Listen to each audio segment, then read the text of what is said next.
Ms. Taylor? Commissioner Lyons, Yes. Vice Mayor Stanley, Yes. Commissioner White, Yes. Commissioner Orthwein, Yes. Mayor Morgan. Yeah.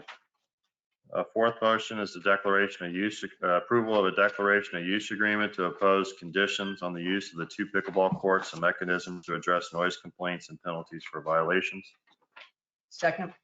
Ms. Taylor?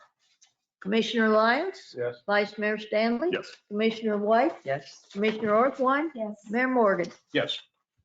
Thank you very much. Appreciate Thank you. the Thank you. presentation. Okay, let's move on. Town manager, we have a discussion regarding gas-powered leaf blowers. Yes, Mr. Mayor, thank you. And the reason I put this on here was over the last couple of months, I've had several conversations with one of our residents, Mr. Shubin, who lives on Gulfstream Road. And he is here with us today, and I think may want to address the commission. The staff, what we have done is we researched the towns and cities in Palm Beach County and have not found any towns and cities in Palm Beach County that prohibit the use of gas-powered leaf blowers or other lawn maintenance devices. Rather, most towns and cities regulate that as to time and to noise decibel levels. I was, in town of Gulfstream, the only noise decibel level regulation that we have refers to generators. And I was kind of interested in researching these ordinances of some of these other towns and cities, is that Gulfstream is actually a little more restrictive than most of them, even our Manalapan and Highland Beaches and Palm Beach, in terms of the hours that lawn maintenance people can operate. I mean, Boca Raton, 7 days a week between the hours of 8 a.m. and 9 p.m., lawn maintenance people can operate. So I was a little surprised to see that. Of course, here we have our regulation is 8 to 5, and in the season, lawn maintenance people cannot operate on Saturday. Out of the season, they can at the current time. And Sunday. Yeah, Saturday and Sunday. All year they cannot operate on Sunday. So that's what we found. Now, in speaking to Mr. Shubin before the meeting, he did, identify some South Florida cities in other counties that do have prohibitions against gas-powered leaf blowers, or is it all lawn maintenance equipment? It's a mix, probably. It's a mix, yes. Right. And so, Mr. Shubin, did you want to maybe? Yeah, you're welcome to. Indulgence, yes. Sure, of course. Good morning. It's nice to meet. I've met some of you before. It's nice to meet many of you for the first time. My name is John Shubin. I live at 2910 Gulfstream Road. My wife, Susanna, and I moved here from Coral Gables in 2018, and we have loved every second being here. And thank you for your great stewardship of this beautiful place. I have probably spoken at hundreds and hundreds of public hearings across the state of Florida. This is the first time ever that I've spoken on my own individual behalf. So it's just interesting how the world works. I would suggest to you that what soft foam paddles and soft balls are to pickleball, reasonable restraints on gas-powered 2-stroke leaf blowers are an analogy. Few facts. 2-stroke gas-powered leaf blowers operate between 90 and 105 decibels. They're extremely effective for that reason.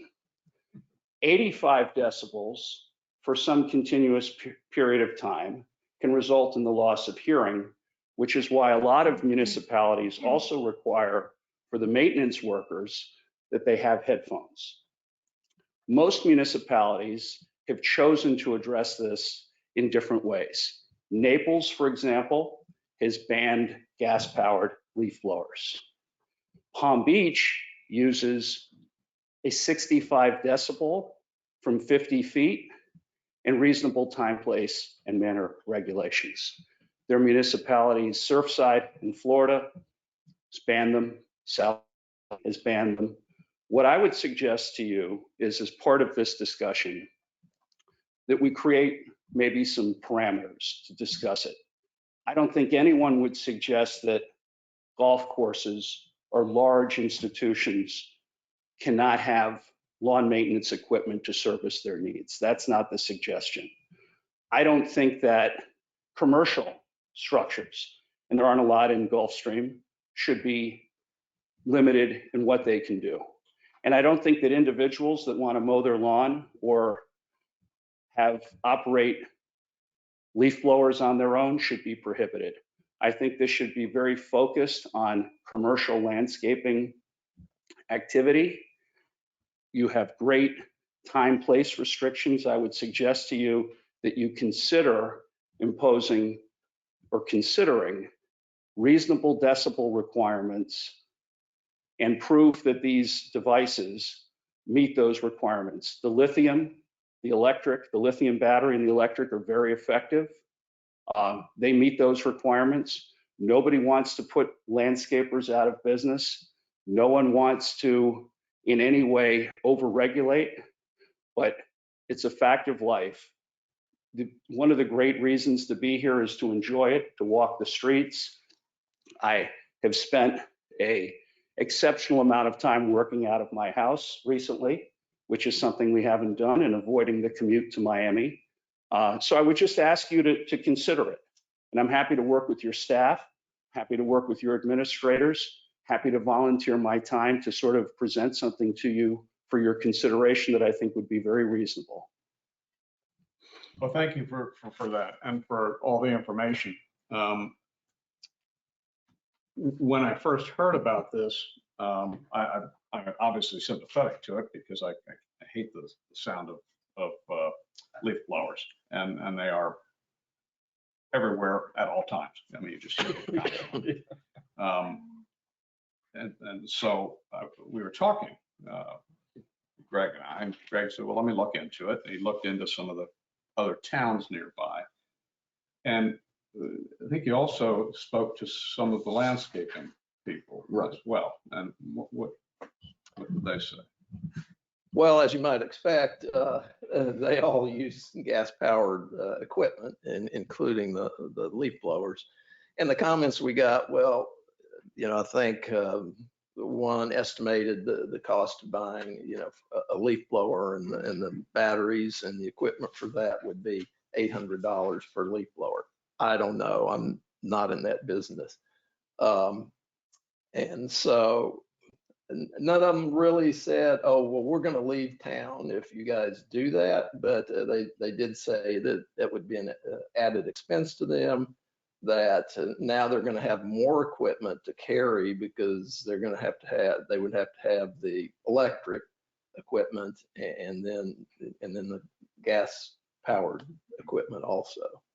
Again, nobody really came out and said, oh, well, I'm leaving Gulfstream. If we do that, I would be interested in getting the name of the communities, some of them that you mentioned today, and kind of calling their maintenance people or their administration and saying if they saw any kind of a movement, of commercial landscape people when they did that. The communities you mentioned are obviously a lot larger than. Right, that would be my concern, is that we're such a small community. If you impose a restriction on the landscaping companies that they're not willing to do, that we're not big business to them, they leave. I also was curious about electric leaf blowers. I got one recently, and I have to wear headphones. It's so loud. It's not the thumping two-stroke engine. It's a high-pitched whine.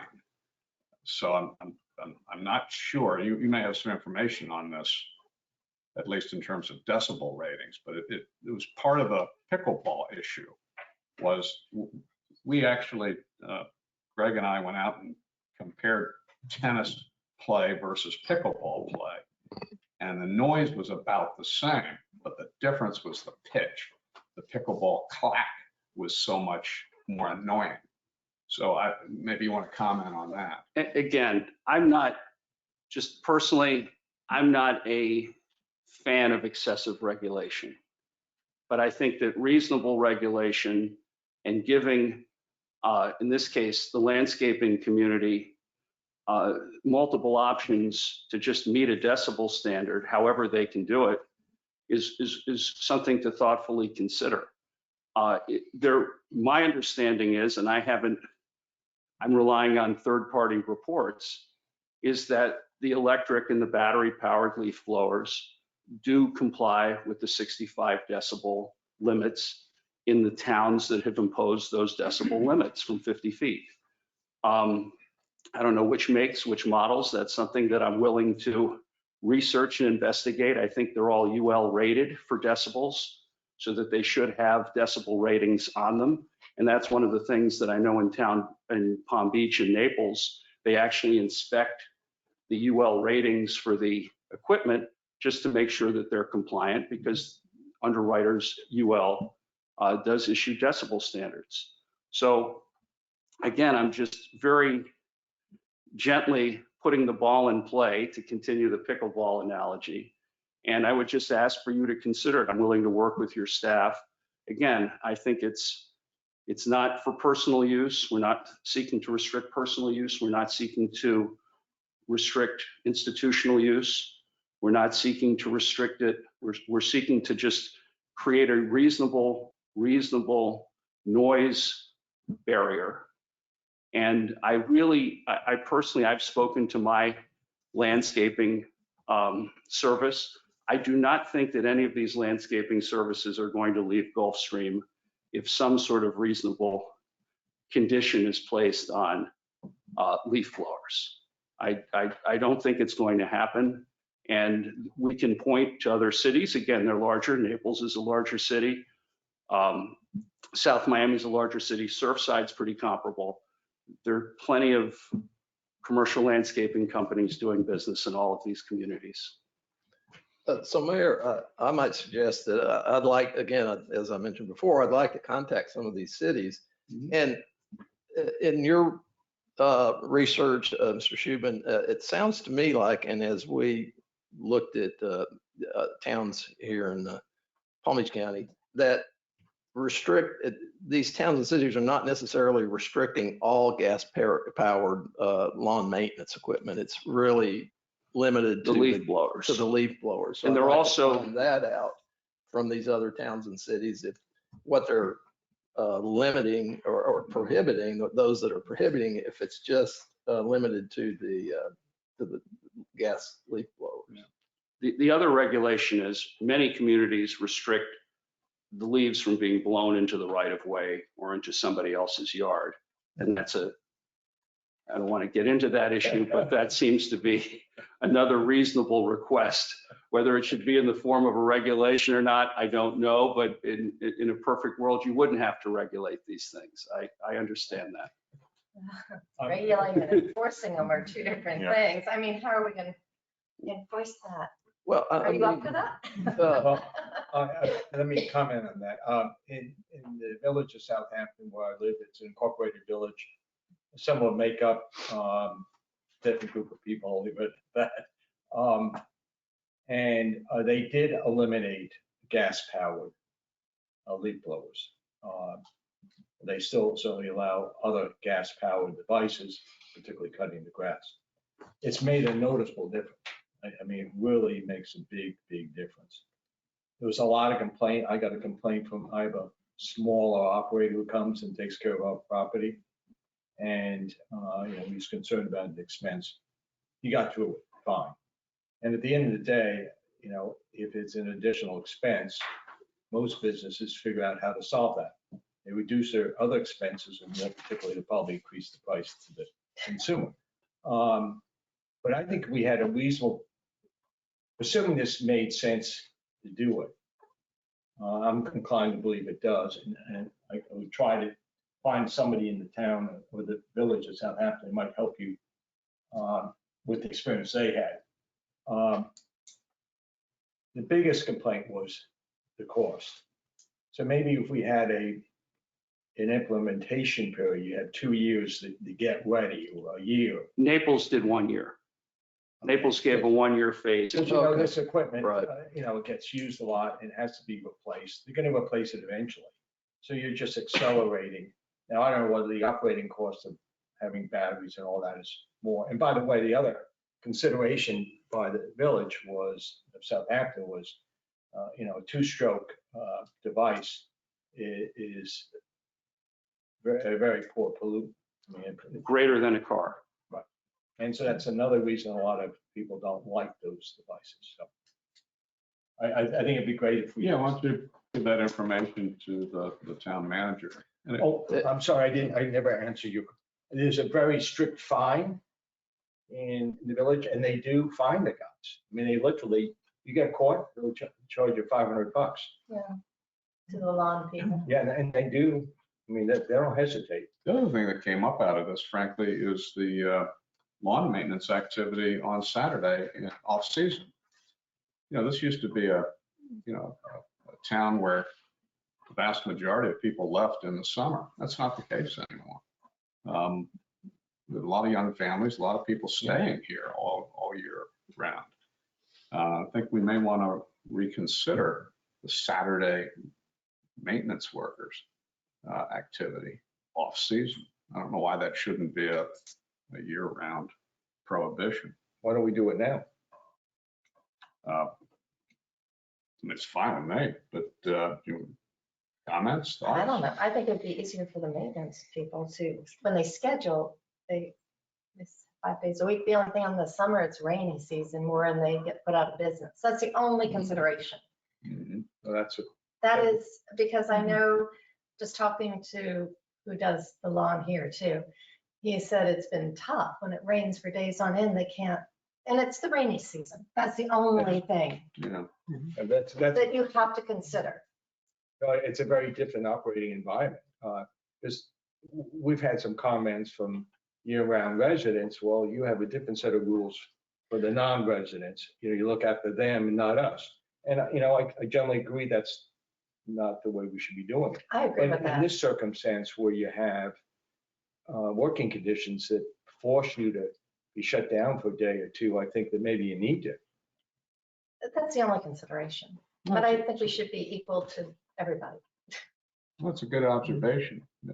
Maybe that's why they did it the way they did it. No, it was just Kinda doubt that season versus, no. No. Season versus Maybe look into that a non-season. little bit Yeah. too. Sure, and I'd like to ask Mr. Shubin, I mean, 'cause when I'm out on the, keep your seat, you're fine. When I'm out on the streets and that's, you know, every day, you're gonna see a landscape company out there. It seems to me that the ones out here are very responsible when they, you know, the cuttings and the grass, and that they don't just blow them into the streets and leave them. I usually see them blowing them to a certain spot and then they sweep them up and you know, put them in their truck. Anthony, I mean, is that your perception? You're out on the streets more than I am. I'm a stickler when it comes to that. You already know that. And I very, very seldomly see someone do anything that they should be doing with their cookies. They always put them in a pile and they take them. And if not, they blow it back on top of the property and hide it underneath the shrubs. That's true. So. Yeah. Okay, I think you have more problem with people who do their own, I'm not, right. because I have experience with this. Right. That's right. Because they have no regulation. They can do it on Saturday, Sunday, and Right. do anything they want, You're right. basically, when they do their own maintenance. So Right. that might be something, I don't, that's opening a whole nother can of worms, and it's only a few people. Right. No, and again, I'm not a overly sensitive person, as the manager will tell you. We lived with construction recently on both sides of us during the season and during the summer. That's And right. We talked about I it. winced a few times, but we got through it and it was fine. But the leaf blowers to me are that's the Sure. dividing Yeah, line. they are annoying. They No are. doubt about it. Thank you, Mr. Schuler. Okay. All right, so we'll follow up on this Sure. the next meeting. Okay, the next item is utility undergrounding. I will say right now, the people and the issues that I'm dealing with are more the DOT at this point in time rather than Comcast Cable. They have given the permit to Comcast Cable to do out here on A1A, the final work they need to do to splice, to put conduit in and finish splicing the lines to these our townhomes over here on the east side. But the DOT requires a pre-construction meeting. So we had one scheduled, and then the person for the DOT got COVID. And so now that's been postponed. So surely the DOT, can have someone else, attend or run a meeting like that. But that's what I'm dealing with right now. But we do have some contacts at the DOT, but it's a very large organization, and so. That's what I'm. Remind me, that's the last significant thing, correct? Yeah, well, yeah, I mean, then they have to do the switch over, and my understanding is they do that, I think I mentioned this the last meeting, in the middle of the night, because they have to turn everybody off and switch it over. But it's not a week or 2 week No. process. Oh, no, it's like one night. So the DOT is the big. Right now, yes, sir. So. All right, well, it's out of our control. Okay, and the next item on here is the Blue Water Cove regarding sewers. We talked about this back and forth as to, and when I mention the sewers, it's regarding really who owns the infrastructure and then maintains the structure and does the billing for the sewers. Of course, we don't do that right now, but we've had Trey, myself, and Mr. Beltran. We've met with Mr. Blickstein and the utility director from Delray Beach on a number of occasions, and they're actually here today. We believe that this is a situation that might be useful for the town I mean, we're talking about 14 homes here, for the town to actually own and maintain the utilities and do the billing. This would be absolutely similar to the water service that we provide. We own the facilities and we do the billing. We buy it from Delray Beach. In this case, we would be sending it to Delray Beach. But we invited Mr. Hassan, again, the utility director, to maybe give you some insight as to their thoughts about it from the city of Delray Beach, if Sure. you would entertain him. Yeah. Mr. Hassan?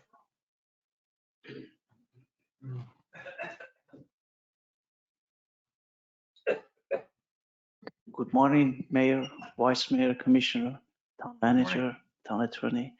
Hassan Hachimiri, Director of Utilities, City of Delray Beach, great city of Delray Beach. Yes, first time the issue came to my attention was approximately 3 weeks ago, that we discussed receiving the wastewater that has been generated by proposed 14 residential homes right at the borderline between town of Gulfstream and Delray Beach. So the proposed plan, I'm not speaking on behalf of the developer or the engineer, is for them to have an on-site wastewater collection system, which is typically the gravity serving each home.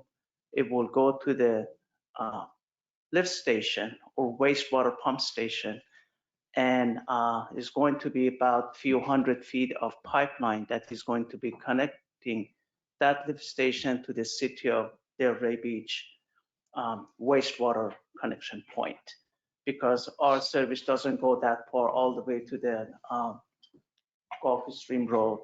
So that pipeline is going to be constructed, and after it's constructed, it will be and permitted and released by the Department of Health. Then it will be turned over to the city of Delray Beach, just the pipeline itself. The wastewater pump station and a gravity will remain that's the discussion that we have, the responsibility of the town to own and operate. Okay, So so the issue is ownership. who pays to construct that? The developer, right? The developer, yes, sir. And so they construct it, then it has to be maintained. Correct. And so we talking about acquiring that infrastructure? I'm not quite sure how that works. Right, I'm not quite sure how that is. Unless they turned want over to give it to us. No, I don't think we buy it. Good morning, Mayor, Vice Mayor, Commissioners, Kerry Glickstein. Excuse my hoarse voice this morning. Just some context to this. The sewer system that's been designed is the only system that can actually receive permitting from the city of Delray Beach, who is the plan reviewer, and from South Florida Water Management District. Septic systems are not an option for lots of this size. I'm not sure what the lot size is, but it's far larger than what we're providing. So the context of this is what we're doing is the only way that these homes will ever be constructed with permittable infrastructure. What happens generally in these systems is, or in these subdivisions, is the developer provides all the infrastructure and through a bill of sale conveys it to the municipality. The municipality in this case would already own the water system. We're beyond that. The issue here is really just the lift station itself. And Mr. Hajimiri, who's the utility director, I think would back up the assertion that a lift station of this size is a very minor maintenance requirement.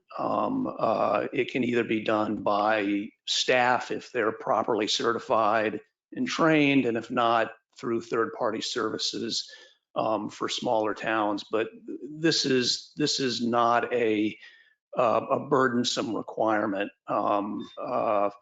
He could speak more directly to that topic. But back to the context, we don't really have a choice because Delray cannot take ownership of that lift station outside of their service area. They take ownership of the pipe, and the waste is distributed through their pipe. But the flip side of this is, in terms of your billing, you're already billing for the water. Most municipalities bill for sewer in context with their water billing. So it's and these are revenue sources for towns. So I think Delray, but for the fact that it's outside of their service area, if they could have the revenue, they would grab it. Not speaking for them directly, but it is a very minor maintenance. We have no choice but to give it to the town, and we have no choice but to build the system as it's designed. And I agree with Mr. Glickstein. It's a very small, I mean, we're talking 14 homes here and then this station. And actually, the station is larger than really, it would be larger than would be designed if it were being done in conjunction with the new sewer lines. That's right. And so I remember our discussions, there's a monthly maintenance of that sewer station. And we don't have anybody that's certified to do this kind of work, but it's easily done by third party. But if need be, I'd be willing to take the certification. Sure, I mean, we can always get him certified. But I believe the private sewer line that's in town now is serviced by a third party that we're familiar with. And so we So can that's do the that. option. Either Sure. the municipality takes it over, or there's a private ownership by the neighborhood, right? Well, Because Delray can't own it. That's right. And I think it would be, just in terms of connecting the dots, I think it would be, even though the expense is minimal, I think principally it would be unfair on the homeowners because they're paying real estate taxes. I estimate the town is going to receive approximately $200,000 a year in revenue. And they're getting new infrastructure. They're not being, no additional expenses are being added to the budget because of these 14 additional homes. So I think just on principle, I think the residents should expect the town to accept ownership I mean, that's what towns do, is provide utility services. So while that is an option, and I'm not sure of the mechanics of it, how it works in relation to if there's something that the town of Delray now won't do because private company is owning it instead of a public, I'm not sure of the mechanics, but I think the town should own it. It's very common that they do. In fact, it's very uncommon that they don't. And you're getting new equipment and you're getting the revenue to service it. Will it need a generator too? No, No. no, Okay. It's a gravity. yes, it's a gravity system. And as we all know, that sometime in the future, the town is gonna have to address, a septic to sewer issue. And I mean, this, again, this is a very small system. It would give us an opportunity to see, if we could do that or not. I have no doubt that we would have any problems taking on that responsibility ourselves. And it is a revenue maker. And again, I mean, it's easy to get Mr. Beltran here certified to. I've worked on sewer systems already prior before coming here. And the system that they're referring to, which actually Mr. White from FMC referred to it as a mop station. It's a very small pump that's going to run there with Mr. Javier, was it like 3 horse? Roughly. Yes, these 14 homes actually will generate in about 4,000 gallons of wastewater a day. So if you want to design the pump just for that, it's going to be even smaller than a regular sprinkler pump. So the flow is very, very minimal. But when you design the station, you design it for the peak hour in the morning or in the evening. So the size of that station, I don't think is going to be even for each pump to be more than a 3 to 5 horsepower max. The thing is that the smallest size that they make, it may be just a 5 horsepower that you can buy. Actually, it contains like a barrel type reservoir that goes underground, and there are 2 pumps in it, and the levels are controlled by the level sensor, and that would pump it from the development inside that pipeline. And is a, my experience with it is a very, very simple operation. Most of the larger commercial, they have that even for themselves. That's how it would convey the wastewater to the municipalities or collection system. Now, I just want to verify that if the town were to take over the maintenance and ownership of that, we're also talking about the sewer pipe itself to the lift station. Correct. Everything inside, up to the lift station and including lift station itself Right. is going to be owned and operated by the other municipalities. Upon completion of the pressure pipeline that is going to be constructed on US 1 heading south to our manhole, we will take over that operation and maintenance of that, because DOT does not allow a private utility within the right of way. So it has to be owned by municipalities. So I want to ask one more question. Would Delray Beach, would they legally be able to operate and maintain that sewer line and the station? I think you answered one of the main question is it's outside your city limits, so they could not do that. Correct. Okay, so one of the alternatives is not Delray Beach owning the system and doing the billing themselves. It's outside of municipalities, and we will only own and operate the portion of that force main or the pressure pipeline, which falls within the city of Delray Beach municipalities. This seems pretty clear. Delray can't own it because there's some transit across state DOT. It can't be private. So therefore, it has to be the municipality. We just had a sewer study done for this town, and this would be a good opportunity on a very small scale with brand new equipment set to municipal standards to put our toes in the sewage water. Yeah, I would agree with that. I think the business model is not so different from a water distribution. You know, the mechanics are slightly different, but the basic business model is the same. And I can help you.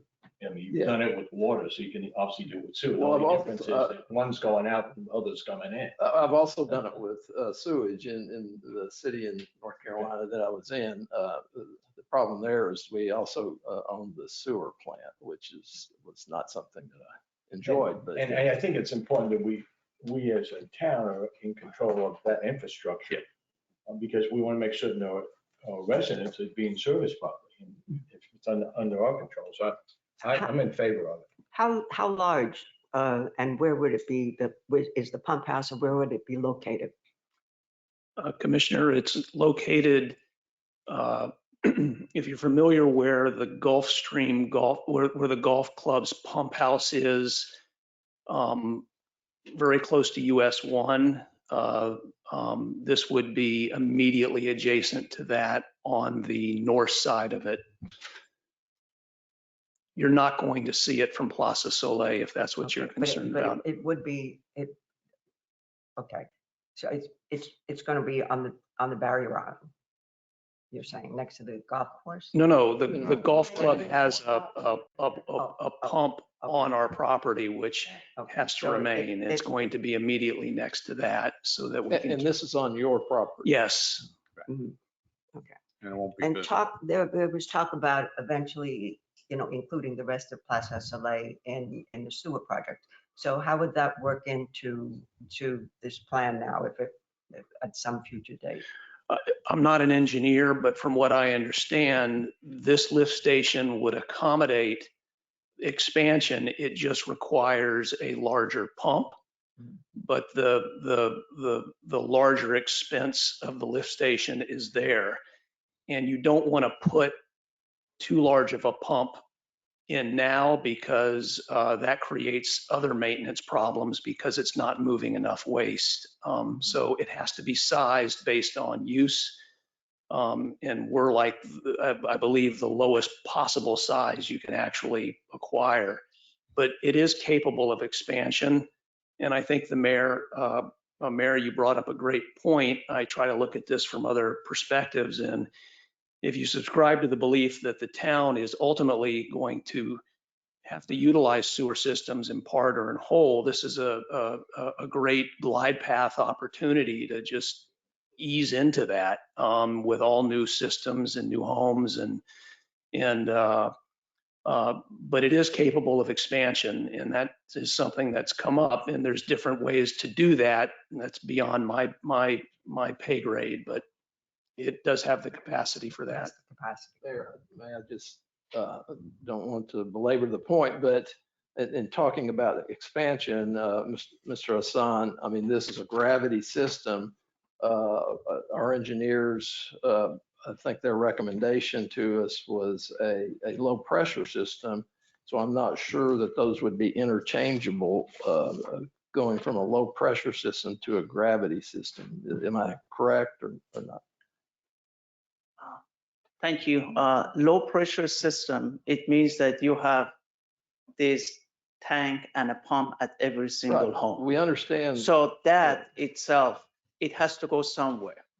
When it's pumped, it has to go somewhere. And these units that are at the home, they are not designed to pump it all the way to the wastewater plant. So Right. again, it's going to be one collection point. So it can collect this wastewater coming from whatever number of the homes are and repump it again into the cities or whatever the near connection is going to be. But my question is, could it utilize the same pump system that's going to be put in for the gravity system in blue water? It depends on the number of the homes that are going to be served or added to this unit. If we're talking about another 20 homes, yes.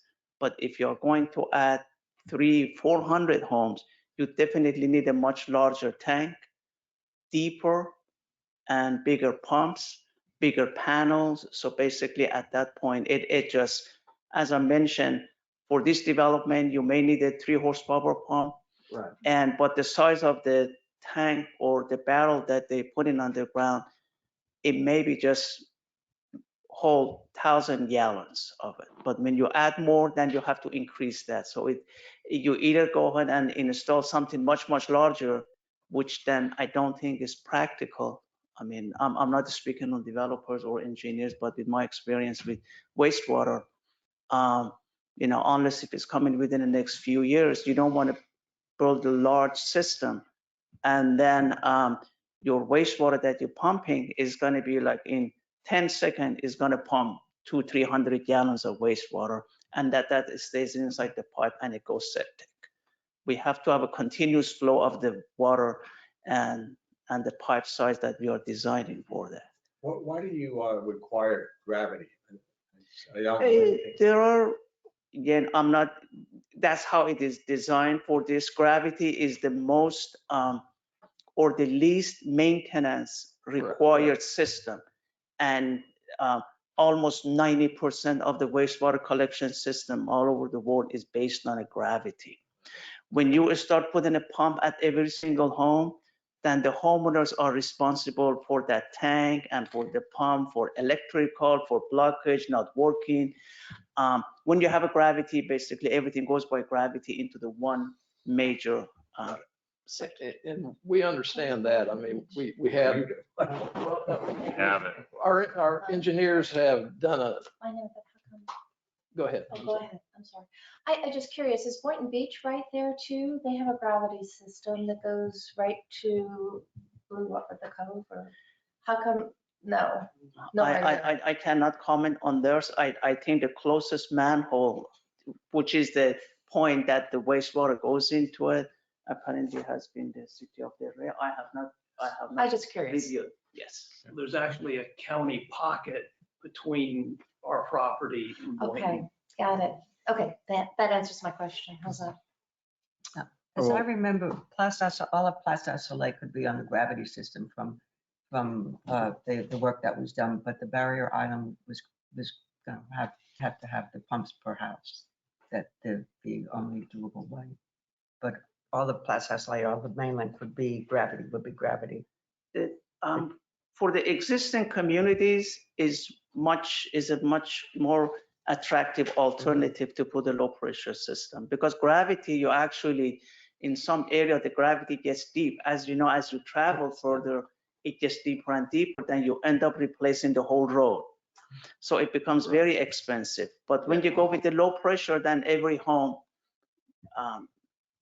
or the vacuum system, there are many different options that are available for existing communities. And Baxter Woodman, in their analysis, that was their conclusion. So the gravity systems are the most expensive. And Mr. Hassan's right, they typically go down the middle of the road. So you have to reconstruct the entire road when you put a gravity system in. And so their recommendation for our town was a low pressure system, which is like the private system now. But that aside, though, do we have a Right. consensus that the town should work with the developer and Delray Beach to acquire this infrastructure and then That's take what- over? that's this what we billing need to for the know. sewer? Absolutely, I agree. Yes, it's Everybody one agree? lift station. All right, well, then we'll work Okay. toward that. I Sure. think we'll bring that Okay. to the commission when appropriate. Thank you very much, Mr. Bixby. Thank you. Mr. Thank you. Hassan. Thank you. Thank you, everybody. Okay, water meter. Yes, okay. We are probably 95% complete with our water meter installation. With any kind of a project the size of this one, you're going to run into some meters that have been in the ground for 50 to 60 years and some surprises, and we anticipated that. So there are some that we have released the contractor, because there are some that we need to pay some special attention to and get the correct parts for. But I'm just going to report this whole project went much smoother than I thought it would. And we had very little pushback from people. Maybe that's because not a lot of people are home. But I want to really give a shout out to Mr. Beltran and Wayne Songer, because they were out in the field helping these people pretty much for 2 or 3 straight weeks. And I think Mr. Songer is the human GIS system for our water mains in the town of Gulfstream. So I just wanted to say thank you to these gentlemen for the. Good job. Thank you very much, because we were very concerned about this project moving forward. So Wayne, Anthony, good job. Okay, so- CIP. Yeah, Rebecca is Rebecca Travis on the. Rebecca's there. Yes. We should be able to hear her. Okay. Hi, Rebecca. How are you? Well, I heard her. Hold on, Rebecca. Am I not talking loud enough? I was wondering where the other Rebecca was. She was there. Okay. She was hiding behind the equipment. I mean, I could hear her, but not very loud. How about now? I'll talk louder. Oh, that's good. There we go. That's really good. Anyway, so in our last meeting, you gave us some direction to look at the CIP and consider doing the east and west side of the core all in one job. And so really what we needed to do was to consider the cost of that and really the schedule of that being completed. And so Ms. Travis will talk about that right now, and any questions that you might have, she's available. She's actually in Wisconsin right now, but she's made herself available to us. Sure. Okay, So, go ahead, Rebecca. All right. Good morning, everybody. Rebecca Travis with Baxter and Woodman. As Mr. Dunham mentioned, we're talking about the core area improvements for water, paving, and drainage. So Rebecca 2 might have to advance my slide. I'm not.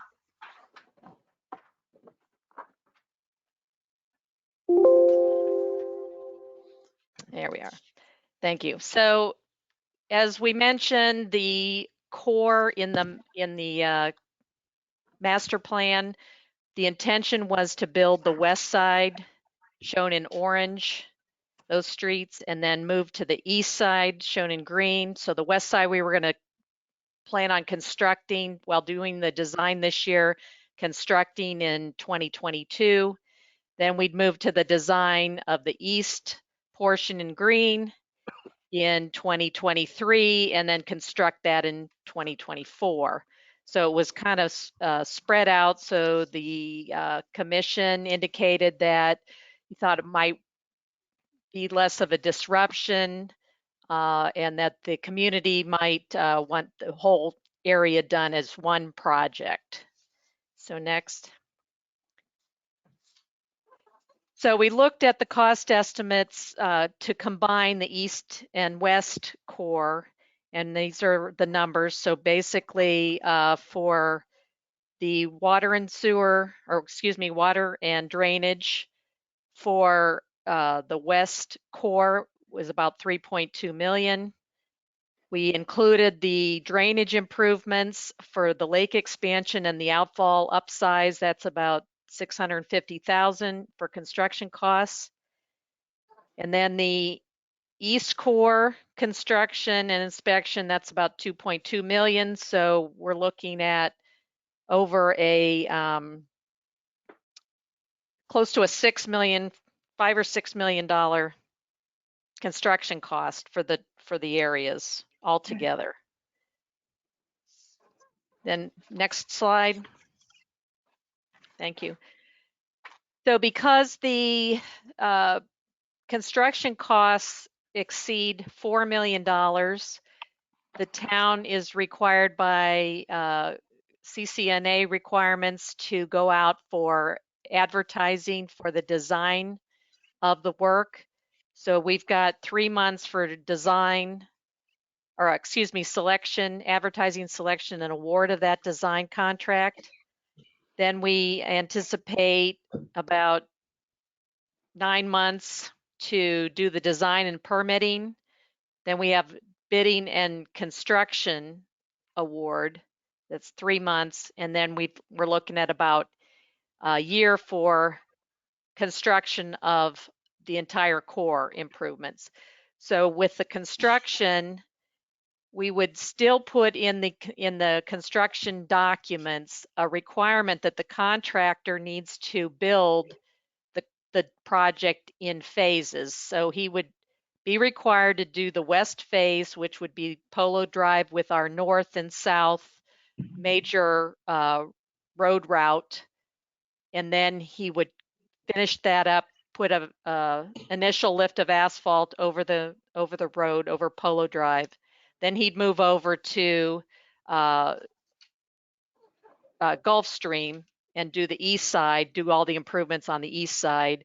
And then when the whole job was done, as far as the underground work, they would come back and do a final lift of asphalt over the whole area. And that would also, like I said, that would be required in the language of the contract so that we could administer the contract or during construction and make sure he followed that and would provide a maintenance of traffic plan. And again, we would require him to work in the phases so we wouldn't have both north and south roads torn up at the same time, and it would be kind of a direction to the contractor. So that's pretty much all. I just wanted to bring you up to speed on those two issues, the timing and the cost. What sort of estimated cost savings would you expect by combining the project instead of doing it in 2 separate phases, maybe? Well, we would have some economy of scale just because the contractor would be able to purchase a greater amount of material and pipe and so forth. He would have one mobilization and demobilization costs. So I would think we would probably maybe a 5% cost savings.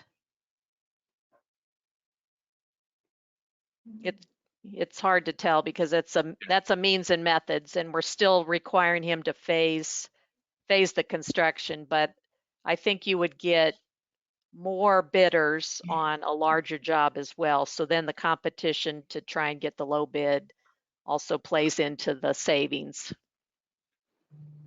Okay. Are most of us in agreement that we should do this in one phase, single phase for the project? I am. So, I mean, looking at the project schedule, I mean, this is exactly, obviously, we know things can happen 1 month here, 1 month there, weather, all that other stuff. This is exactly what we were looking for, because the residents, you know, again, we talked about this before, that the lift to pavement, the roads, that's really what they want done. We've got to do the rest to make sure it gets done right. But just on its face, whether it's 5% or the same, it's done in a span of, you know, 8-9 months, which is extremely disruptive. And then you're done. Then it's our job. So we're not relying on, you know, a third party publicly traded company to deal with it. And it's small. It's the core. Right. I mean, so I mean, you have the necessary, as long as the cash flow is correct, you have the, you know, you have the necessary empirical data, but without even looking at it, you're like, okay, we're not doing it twice. We don't have a delay. You know, we're not factoring all the other, if you're looking at costs, you're not factoring in time. So, okay, so you all are in this office, the staff is rebooting this and it's stretching out and doing all that. We know kind of what it is, but you really don't. And then the residents will say, well, when is this starting? When is this ending? Is it our job? You know, we prepare them for the 9 months and then it's done. The roads are done. And this thing, as long as we have the cash flow, I think this is the way to go. Even if the costs were the same, I think it's to a better benefit to the residents. I think we're all in agreement on that, right? Yes, absolutely. Now, how about paying for it? Right. Cash flow.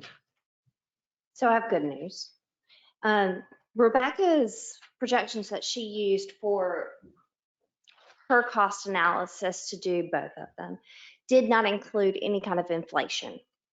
It included 20% contingency fees, but it didn't take into account for any inflation from when the numbers were originally generated back in 2018. So with the help of Commissioner Lyons, in our tentative budget presentation and also in what I've used already includes a considerable inflation factor. And we have money to do this. It actually, I just realized with this time schedule, we'll only shave off 1 year from the CIP, but total cost of the CIP will essentially stay the same. And, but we'll get it done a year faster. So. Will we need to borrow money for it? No. We can work No. off existing. We can work savings off of revenue. existing fund balance and reserves. Now, that does stipulate that it is understood that the general fund will give the enterprise fund, the water fund, the money to carry through these projects. And my intention is to not make that a loan, to just give it a gift from one fund to another.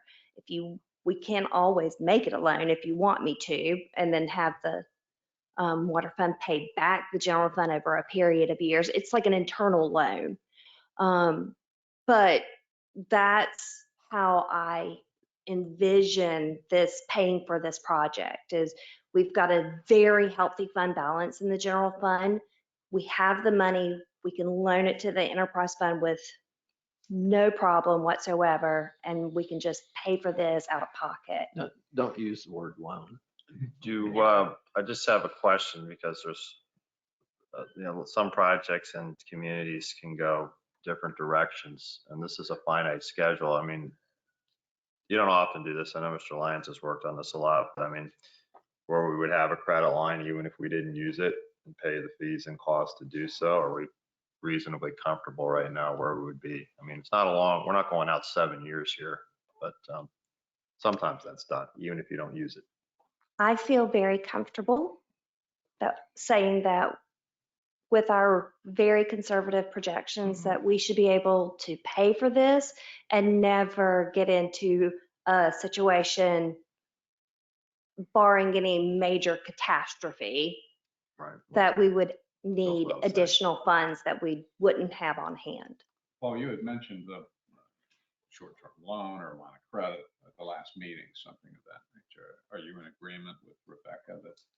Well, Rebecca and I are in agreement as relates to the number crunching. The number crunching concluded that, and the number crunching we used assumed that this project would be done in 22, not 23. I won't bore you with the implications, but the net of it is that we're going to have more available funds in 23 than we would have 22, because from every year in our budget, there's some funds generated to support this infrastructure spending. So should have probably $1.5 million to $1.7 million at the end of 2023. Having said that, I'm a belt and suspenders type of person. We've had discussions. I know we met with a bank a couple of years ago. I forget why we did, but I don't think it's a bad idea that we not, and we're talking now, maybe sometime in early middle of 22, sit down with the bank and consider. I think it's good to have a relationship, and we can talk about what their conditions would be and et cetera. So I think we should have a dialogue, and then it's dynamic as things are moving along. We might find we have more cash, or we might find for some reason we have less cash. Rebecca has been very careful to both Rebeccas. We got the big contingency that the engineer has put into it. We've built in 3% inflation for the first 3 or 4 years, and then years later, and starting in 22, we go to a 5% inflation. Yes, sir. So I think we've anticipated any price increases, cost increases. The flip side of that is that we start with a fund balance every fiscal year, and then during the course of the year, we generally contribute some money to that fund balance. The amount that we're contributing, we've reduced, because we're assuming that our tax rate, I know that's not the right term, but I always use that, our tax rate is going to be the same. The residents are not going to pay more. But our operating costs are going up. So if our revenues are the same, the operating costs, then I'll call excess funds available to support this project. So we built in 5% inflation on that. So the whole thing is extremely conservative. So to summarize, yes, we can do it financially, but I think it's still, we'd be prudent just to Look into it next year. Yeah. All right. So that's a long story, but. Well, thank you for that. And thank you both, and Rebecca Travis as well. Thank you all for putting all the time to assemble this information so we can make the informed decision. I have to interrupt. I apologize. I do that too often. But Rebecca, I had confidence in Rebecca, but my confidence each time she does something like this goes up and up and up. I mean, you know, I was very impressed by the Excel worksheet, but also in the world of finance, garbage in, garbage out. She used very conservative assumptions. And so I think the mechanics are right, the assumptions are right. You collaborated with the other Rebecca, so I think that we're in great shape. All right, very good. Mayor, can I just make 2 points? One, you know, looking at the schedule, we would have another full entire year to help the fund balance that's already very healthy. So we'll have another whole year to be able to help, you know, increase that. The other thing, and I'm just throwing this out here, looking at the schedule, this one shows the construction starting in December. I'm again, just throwing this out there. Do we want to start a major project like this in Yeah, December, or could we move that back to January? Yeah, I would noticed that rather, as well. I would rather end the project in December than start one. Yeah, we definitely would look at that time frame. A lot of times the contractor doesn't want to start till after the first of the year because he's going to be, basically losing a week, especially if his firm takes the week between Right. Christmas and New Year's off. But what we can look at is have him start on shop drawings and that kind of office work, and then start the actual in the field construction after the first of the year. Right, that's good. So where we need to go now is to advertise and Correct. award a design, correct? Yes. And we're all in agreement to proceed. Okay. Yes. Very good. Okay. Thank you. Thank you very much, Rebecca and Rebecca. Have a good time, Rebecca. Thank you, everyone. Have a good weekend. You too. ARPB meeting, there is no meeting this month, but there will be in September 23rd for anyone who wishes to attend. Finance and water usage reports. Yes, sir. You have them in front of you. There's nothing unusual about the water report. I did want to say this, the balance sheet is for 10 months. And there are some comments in here that Rebecca has made, and would just suggest that you read those. And I won't read them back to you because you have those. So I would ask that you approve both the balance sheet and the water report. Any questions on either report? No, we'll accept those as submitted. Chief, police report. Request on the report we submitted. I would make note that the installed vehicle that's shown on this report was the same one I reported on last month. Okay. That's the game in March. All right, and was recovered. Vehicle, new one. Very good, then we'll accept it as submitted. We now move on to the ordinance 20/6. Ms. Taylor. This is an ordinance of the Town Commission of the Town of Gulfstream, Palm Beach County, Florida, amending the coastal management element of the town's adopted comprehensive plan as set forth herein and attached hereto, providing for severability, providing for the repeal of ordinances or parts of ordinances in conflict, and providing an effective date. This was passed on first reading January the 8th, 2021, and it's being presented for second and final reading and adoption this day in, what is it? 13. Oh, yeah, Friday the 13th. Very good. Ordinance number 20/6 has been presented to us on second reading. Is there a motion to adopt? I'll move to adopt ordinance 20/6. Second. Ms. Taylor. Commissioner Lyons. Yes. Vice Mayor Stanley. Yes. Commissioner White. Yes. Commissioner Orthwyne. Yes. Mayor Morgan. Yes. Move on. Do we have a resolution 21-03? Ms. Taylor. It's a resolution authorizing the Town of Gulfstream, herein referred to as this governmental unit, to join with other local governmental units as a participant in the Florida Municipal Investment Trust for the purpose of purchasing shares of beneficial interest in the trust. And this only needed one reading, so it's presented for adoption this 13th day of August, Very good. 2021. Resolution 21-03 has been presented to us for reading and adoption. Mayor, quickly before Yes, sir. vote, I just would like to note that section 6, we're changing director of finance to read town manager, accurately reflect the person that's responsible under these circumstances. So, Okay, great. Thank you. With that modification or Motion to approve resolution 20-03 with the town manager noted as the finance director. Second. Ms. Taylor. Commissioner Lyons. Yes. Vice Mayor Stanley. Yes. Commissioner White, Yes. Commissioner Orthwine, and Mayor Morgan. Yes. We have a drainage outfall check valve bid award.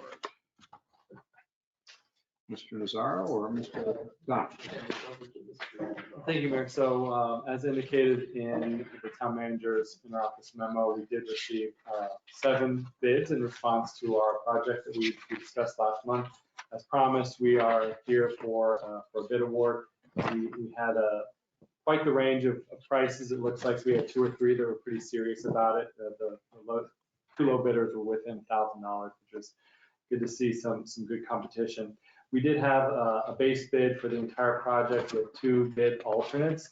One is the Outfall 3550 Polar Drive, which is the Stokes property that we're going to be increasing the size of that outfall here in the coming years. So I just wanted you to know that to do that portion of the project is $12,775. We do recommend moving forward with that because it is the low area of town that outfall is actually submerged, so it makes it even worse when there are high tides.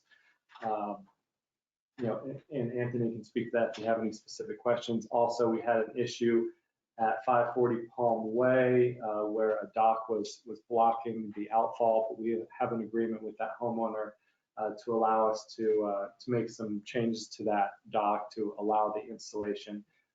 So we recommend that the full award of the 84,852 be awarded to EMC Divers, which includes the base and the 2 bid alternates. Okay, including those. Very good. Comments, questions? If not, is there a motion to approve EMC Divers, Inc.? Motion to approve EMC Divers bid in the amount of $84,852. Second. Mr. Taylor? Commissioner Lyons. Yes. Vice Mayor Stanley. Yes. Commissioner White, Yes. Commissioner Orthwine, and Mayor Morgan. Yes.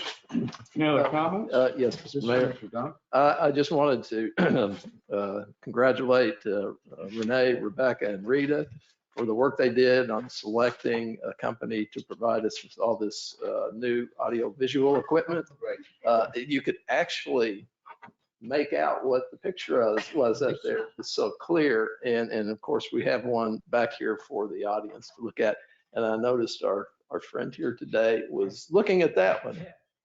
A quick question on the recordings. If I go and see a recording of this meeting, it captures one of these 2? Because that was one of the other real negatives. You'd hear a presentation and you had Our screen is not a duplicate of what the actual webinar will actually look like, the recording will look like.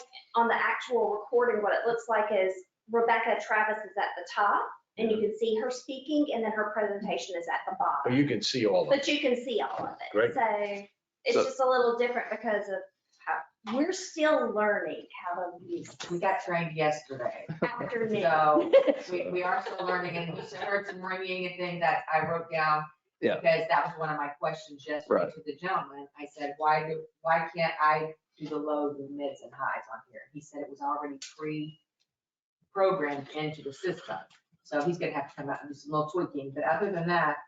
it's Oh, and we good. do have a couple of components that are still on back order because of microchips from China. So we're still having global supply chain issues. That's across the industry for all hardware at the moment. So we're going to still be getting some pieces in. So it's not 100% the way it is right now, but we were up and running today. All right, very good. Well, it worked pretty well, I've got to say. It was getting better as we were going. Very nice. If there are any other comments? No? Then thank you very much. Meeting's adjourned. Sorry, I think I got too much sleep.